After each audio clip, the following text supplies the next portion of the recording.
Quizás siempre hemos tenido la duda de cómo funcionan exactamente los taxes.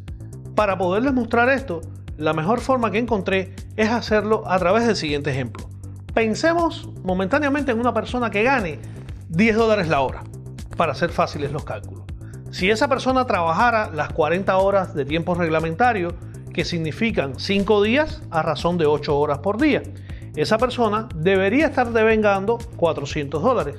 Sin embargo, ya sabemos que en la realidad una persona en un ejemplo como este se viene llevando a casa apenas $320, porque hay $80 que se fueron a su retención de impuestos. Digamos que esta es la primera gran sorpresa cuando llegamos a este país. Venimos generalmente endeudados o deseosos de abrirnos paso y estamos contando cada uno de los centavos que nos pertenecen. Contamos que trabajamos X cantidad de horas y cuando estamos esperando un número determinado de dinero, resulta que nuestro cheque llega cojo, es decir, les falta dinero. Y lo primero que pensamos es, ¿se equivocaron o nos calcularon mal o nos robaron?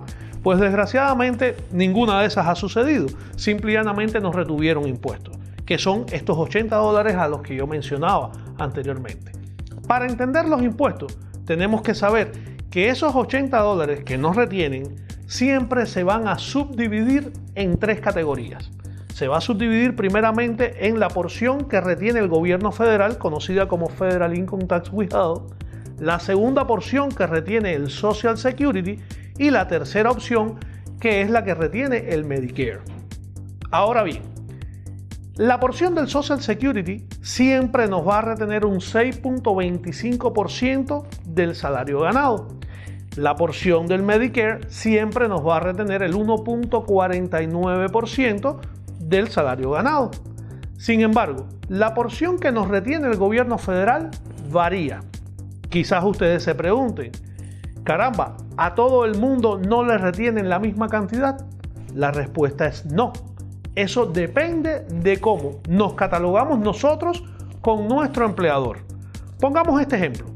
Yo me voy a trabajar a Walmart y resulta ser que Walmart, ya una vez que pasé todas las pruebas, me da un formulario para que yo especifique cómo me catalogo desde el punto de vista de taxes.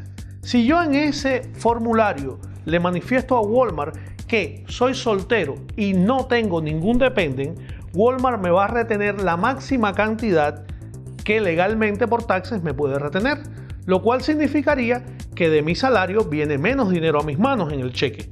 Sin embargo, si yo le planteo a Walmart que yo soy casado, pues me retiene un poquito menos, mi salario viene un poquito mejor. Si en otro caso le planteo que tengo uno o más dependen, en la medida que más dependen tenga, menos cantidad me va a retener Walmart y mejor va a venir mi salario. Sin embargo, en ese punto lo aconsejable es decir la verdad. ¿Por qué? Porque a Walmart no le trae ninguna consecuencia, ni positiva ni negativa. Sin embargo, si yo no digo la realidad, lo que puede suceder es lo siguiente. Si declaro que tengo dependent y no los tengo en la realidad, voy a estar feliz durante el año porque voy a devengar más salario en cada uno de los cheques. Pero cuando llego a la época de preparación de impuestos, ahí voy a tener una sorpresa negativa, porque no es llegar y decir que tengo dependent. Tengo que nombrar a esos dependent con su número de Social Security y fecha de nacimiento, además de nombre y apellido, claro está. Y que eso coincida con la base de datos que tiene el Social Security Administration y el IRS. De modo que en ese punto debemos decir siempre la verdad, para no tener sorpresas en el momento de la preparación de impuestos. Hasta aquí, digamos que estamos claros. Ahora, ¿cómo sucede lo restante? Bueno, la misma cantidad que yo aporto como empleado al Social Security y al Medicare, la tiene que aportar por mí el empleador. Es decir, en este ejemplo que les venía planteando, Walmart tendría que pagar por mí la misma cantidad que yo aporto a Social Security y a Medicare. Vamos a pensar que los $80 que me retuvieron en un principio se dividieron en $40 a la porción que el gobierno federal retuvo, $30 a la porción que retuvo el Social Security y $10 la porción del Medicare. Como les explicaba, $10 también va a tener que aportar el empleador Walmart a Medicare y otros $30 a Social Security. Ahora bien, hasta aquí ya vimos cómo se subdivide el monto que nos retienen. ¿Qué ocurre posteriormente? Bueno, posteriormente lo que se va a hacer es un cálculo basado en el año. Digamos que esta misma persona del ejemplo se mantuvo durante todo el año ganando $10 la hora. Si ganó más o ganó menos, lo único que cambian son los números, pero el resto no variaría. Vamos a hacerlo fácil y vamos a pensar que esta persona se mantuvo ganando $10 la hora. Al final, el año cuenta de 52 semanas, de modo que cada una de esas casillas va a tener ese mismo monto multiplicado por 52 veces. ¿Qué va a suceder? La porción de Social Security y de Medicare nunca más volvemos a hablar de ella. Quizás ustedes se pregunten, caramba Iván, me gané $40 de los que tú me dices que no se van a hablar más, me comentas que el empleador aporta otros $40 y me dices que de ese monto no se vuelve a hablar. ¿Por qué? Ok, ese monto se acumula totalmente y no volvemos a hablar de ellos porque ese monto queda guardado para el día que seamos viejitos y nos retiremos. El gobierno sabe de antemano que lo único que está garantizado en la vida es que vamos hacia viejos, los que tengan la dicha de llegar hasta allá. ¿Qué sucede? Si llegamos a viejos y nos retiramos, del fondo de Social Security podremos obtener un cheque todos los meses y del Medicare podremos obtener una tarjeta para que recibamos atención médica, que fíjense bien, no es gratuita, fue prepagada durante nuestra vida laboral. Ahora bien, en época de taxes solo vamos a hablar de la porción que el gobierno federal retuvo de nuestro salario en calidad de impuestos.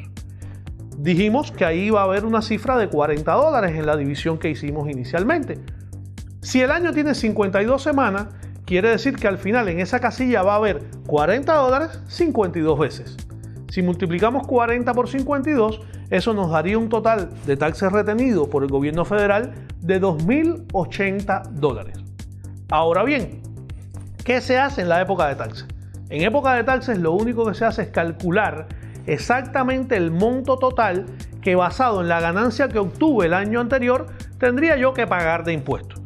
¿Y por qué basado en lo que obtuve el año anterior? Porque el año ya terminó. El año en curso todavía no termina. Podemos terminar ganando más o menos dinero. La forma más fácil es tomar el último año calendario, que ya sabemos cuánto devengamos, y hacer el cálculo basado en esos números. Digamos que una vez calculado, en un ejemplo como este, la persona tendría que pagar aproximadamente $1.600. Sin embargo, dijimos que nos habían retenido $2.080. Quiere decir que en ese ejemplo nos retuvieron $480 de más. ¿Ok? Bueno, esos $480 que nos retuvieron de más sería lo que se convertiría en nuestro refund en inglés o devolución en español. Y de ahí que el proceso reciba el nombre de devolución de impuestos, que viene del inglés Income Tax Return. De modo que hasta ahora el gobierno no nos ha regalado absolutamente nada. El gobierno simple y llanamente nos está devolviendo aquella cantidad que nos cobró en exceso durante el año fiscal. En el próximo video veremos entonces cómo funciona para una persona que no sea empleado, ya que este ejemplo que mencionamos funciona para el empleado típico, al cual le retienen en cada uno de los pagos su porción de impuestos.